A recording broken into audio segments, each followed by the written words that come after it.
Regard, œil avisé, prunelles aiguisées, la midinale est aux aguets. Par Pierre Jacquemin, tous les jours, à 12h30.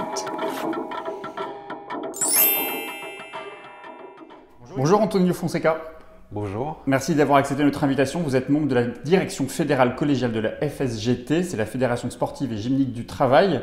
Alors avec 32 fédérations, vous avez signé un communiqué commun la semaine dernière sur l'avenir des CTS, les fameux conseillers techniques sportifs qui sont aujourd'hui menacés. Un mot d'abord sur les CTS. Qui sont-ils? Où sont-ils déployés? Et quel rôle ils jouent notamment en lien avec les fédérations que vous représentez? Alors il faut savoir que les CTS, ils existent depuis les années 60.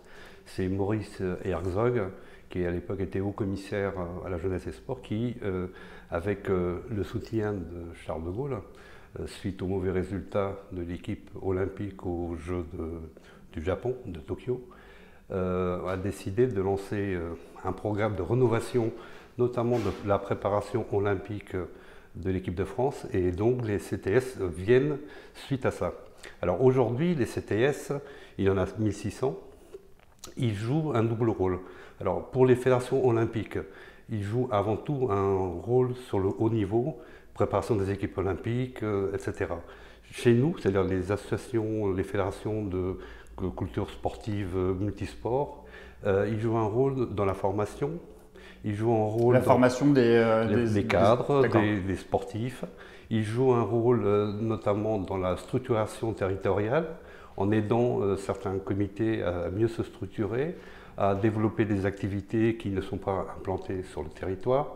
Ils nous aident notamment à innover dans la pratique sportive. Ils ont un rôle vraiment essentiel. Ils nous aident même, comme récemment avec une de nos conseillères techniques, à passer au numérique. Et c'est grâce à elle, par exemple, que nous pouvons le faire. Parce que sinon, par nous-mêmes, nous n'aurions pas eu les moyens de le faire. Alors aujourd'hui, les CTS sont cadres de la fonction publique, oui. Et le gouvernement souhaite détacher ces CTS vers les fédérations que vous représentez. Pourquoi c'est un problème, ce détachement vers les fédérations? Détachement, alors d'abord, il faut savoir qu'ils sont cadres de la fonction publique et ils sont déjà détachés auprès des fédérations sportives. Mais ils ont le statut de fonctionnaire. Ils ont le statut de fonctionnaire.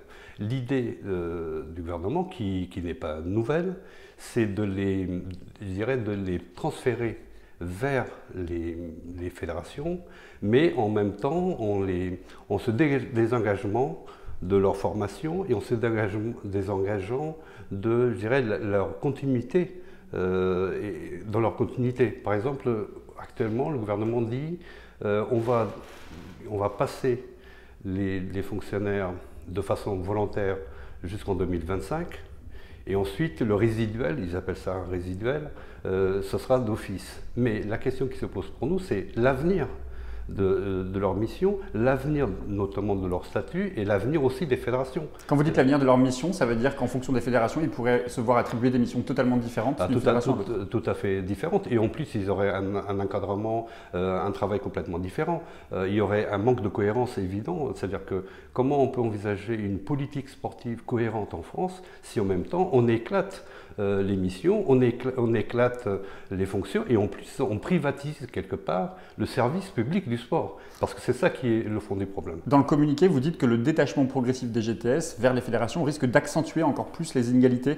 Pourtant, la ministre des Sports a déclaré à l'Équipe la semaine dernière que les fédérations vont avoir plus d'argent grâce notamment à l'Agence nationale du sport. Ça, c'est absolument faux. Et la preuve en est, c'est que les fédérations qui ont décidé de s'engager de façon comme pilote pour cette année déjà en 2019 dans la nouvelle configuration du CNDS ou de ce qui sera l'avenir du CNDS ont vu leurs moyens baisser de 10%, alors qu'on leur avait promis qu'au minimum ils seraient garantis, voire augmentés. Donc je dirais que c'est des déclarations qui n'engage que la ministre, mais qui en réalité ne repose sur rien et repose surtout sur des déclarations qui ne sont pas exactes. Quand vous parlez d'inégalités, j'imagine qu'entre fédérations, il y a déjà des inégalités, il y a des problèmes de fédérations qui ont plus ou moins d'argent, mais il y a aussi la question des territoires. Est-ce que ça risque d'accentuer encore la fracture territoriale, notamment je pense au quartier populaire qui risque d'être encore plus fragilisé? Déjà, ce qu'il y a, c'est qu'il y a une grosse différence entre les fédérations qui ont des missions, fédérations olympiques, qui ont des missions de préparation olympique, et les autres fédérations qui, elles, sont plus vocationnées vers le sport pour tous. il y a un déséquilibre immense. Les gros moyens et les moyens des CTS actuellement, ils sont essentiellement mis sur les fédérations olympiques et pas forcément sur les fédérations multisports. Donc nous, par exemple, contrairement aux fédérations olympiques, nous ne demandons pas simplement un moratoire, parce qu'un moratoire, ça veut dire aussi maintenir la situation telle qu'elle est. Nous demandons aussi qu'il y ait une mise en débat, une concertation et des prises de décision concertées pour que, je dirais, les moyens aussi et la richesse que représentent les CTS puissent être aussi discutés et mieux repartis sur le territoire par rapport aux fédérations, parce que le déséquilibre aujourd'hui, il est vraiment très important. Alors la ministre des Sports a déclaré au journal L'Équipe, je la cite, « Ces techniciens de qualité qui sont là depuis des années au service des fédérations et encore payés par l'État en tant que fonctionnaires vont continuer à œuvrer pour le sport français ». Elle ne dit pas qu'ils resteront fonctionnaires. Est-ce que c'est ce que vous redoutez aussi? Ce qu'on redoute, d'abord ce qu'on redoute, c'est que ça s'inscrit dans une logique de mise à mal et mise à fin du service public du sport. C'est ça d'abord. Il faut savoir qu'au mois de juillet, il y a eu un rapport qui avait été commandé par le Premier ministre, le fameux rapport CAP 2022, qui préconisait déjà la fin des CTS et le transfert des CTS vers les fédérations. Mais le transfert des CTS, c'est-à-dire de désengager de l'État, les transférer dans un premier temps dans les fédérations, en promettant bien entendu des subventions, pour ensuite arrêter avec les CTS et arrêter avec le service public du sport. C'est ça le fond du problème. Et on retrouve d'ailleurs dans d'autres secteurs de la société française, que ce soit la santé. C'est ce que j'allais vous dire, ça commence, enfin c'est pas tant les CTS que la fonction publique qui est visée d'après vous. On commence par les CTS pour toucher d'autres catégories par la suite. Oui, parce que le principe d'ailleurs, la note qui est parue, qui a fait que les fédérations non olympiques, multisports comme la nôtre ont réagi et que par la suite les fédérations olympiques ont aussi réagi, c'est une note, ce qu'on appelle une note blanche, qui n'avait pas vocation à sortir, qui est peut-être sortie, alors on ne sait pas pourquoi, peut-être que c'est de façon volontaire, parce que certains pensent que le sport n'étant pas forcément une priorité, que les gens sont un peu distraits par rapport à ça. L'idée c'est qu'on commence par le sport et après on poursuit sur d'autres champs qui sont plus prégnants, plus en prise directe, ou du moins dont la perception est plus directe. Alors la ministre a reçu une lettre ouverte de plus de 1000 agents du ministère. Quelle mobilisation vous envisagez si le gouvernement maintient son cap?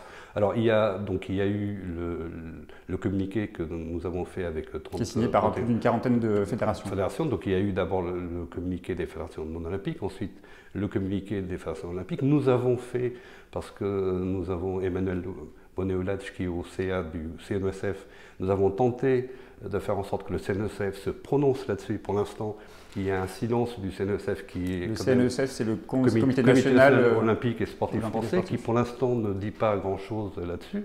Aujourd'hui, ce qu'on sait, c'est qu'aujourd'hui, il y a une délégation de fédérations avec le CNESF qui reçoivent les syndicats des syndicats des CTS. Donc il y a une montée en puissance effectivement des luttes. Et donc vous avez fait référence au fait qu'il y a eu la semaine dernière la lettre ouverte. La lettre ouverte. Il y a une réaction d'un ministre en disant que les CTS avaient peur de la transformation. C'est ça. D'accord. Bon, les transformations, ça dépend de quelle transformation. Oui, vous n'êtes pas contre l'idée de retravailler aujourd'hui l'organisation? Oui, bien sûr, même la gestion, parce qu'aujourd'hui la gestion qui est répartie entre l'État, les mouvements sportifs, les fédérations et les CTS, il y a besoin de retravailler tout ça. Mais ce n'est pas en mettant à bas ce système-là qu'on va résoudre les éventuels problèmes de gestion qui existent. Alors justement, depuis la présidence d'Emmanuel Macron, on voit bien que les corps intermédiaires ont été contournés, voire méprisés. Tout à l'heure, vous parliez d'un appel à la concertation. Les syndicats ne négocient plus, les élus ne sont même pas concertés. Qu'est-ce qu'il en est aujourd'hui des fédérations comme les vôtres, les fédérations d'éducation populaire? Vous avez l'impression d'être entendus, écoutés, concertés? Absolument pas. C'est-à-dire qu'aujourd'hui, on a tous entendu parler de la mise en place de l'Agence nationale du sport, avec l'idée que c'était une gouvernance partagée, pour des responsabilités partagées. Mais la réalité déjà, c'est que cette agence-là, du point de vue des décisions, l'État aura toujours, bien entendu, l'essentiel en main. Ensuite, il y a les moyens dédiés au sport qui, une fois encore cette année, ont baissé au niveau du budget des sports. Donc il n'y a pas vraiment une volonté, c'est-à-dire il y a des fous fuyants, il y a des annonces qui sont faites, mais nous qui sommes sur le terrain et qui vivons au quotidien disons les débats et les rencontres avec les pouvoirs publics, où nous voyons bien qu'il y a une volonté d'imposer plus que de discuter ou même de consulter qui que ce soit. À propos de consultation, j'ai une dernière question, Antonio Fonseca. Les Jeux Olympiques auront lieu en 2024, c'est dans 5 ans. Au sein de la fédération, vous plaidez de manière générale pour la co-construction des politiques publiques, notamment en termes de services publics des sports. Là aussi, vous avez l'impression qu'on anticipe, que vous êtes écouté, vous intervenez au plus près du terrain. Vous avez l'impression justement qu'il va y avoir une écoute, vous allez être associé justement à l'organisation de ces Jeux Olympiques? Alors on a surtout l'impression, et d'ailleurs c'est pour ça que aussi le message par rapport au CTS est un message très négatif, parce que bien entendu il y a les Jeux Olympiques de 2024, mais avant nous avons quand même les Jeux de 2020, de 2022, et donc évidemment la situation qu'on est en train de mettre en place pour les CTS crée vraiment beaucoup d'inquiétudes auprès de tout le monde, pas seulement auprès des CTS, mais auprès du mouvement sportif, sur l'avenir et comment on construit, je dirais, la France sportive dans les années à venir. Et par rapport aux Jeux Olympiques, ce qu'on ressent, nous, c'est qu'il y a effectivement une volonté d'ouvrir des espaces au marché.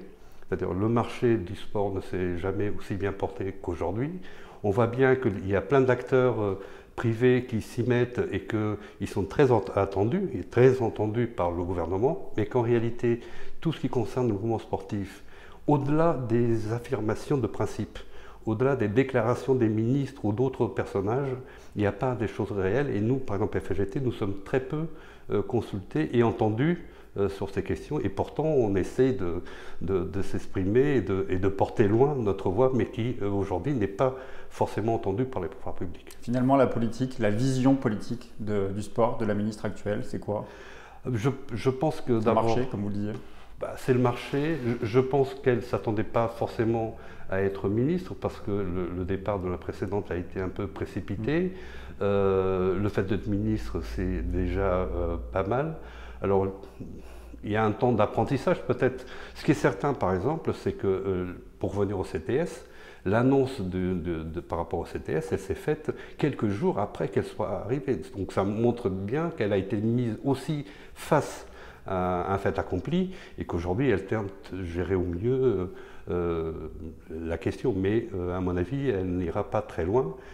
Et si vous me permettez, pour vous donner une image du pouvoir que peut avoir une ministre des Sports, du pouvoir que peut avoir un ministère des Sports à la date d'aujourd'hui, c'est que les Jeux Olympiques, par exemple, ne sont pas traités par le ministère des Sports. Ils sont traités en direct de l'Élysée, par un conseiller du président de la République. Et donc on voit bien que les pans entiers et les pans qui sont porteurs, je dirais, de libéralisation de l'économie, qui sont portés vers le marché, eux, ils sont tenus par l'Élysée et non pas par le ministère des Sports, qui, par ailleurs, a un budget qui est ridicule, qui est autour de 0,12% de l'État. Merci beaucoup, Antonio Fonseca. Merci à vous.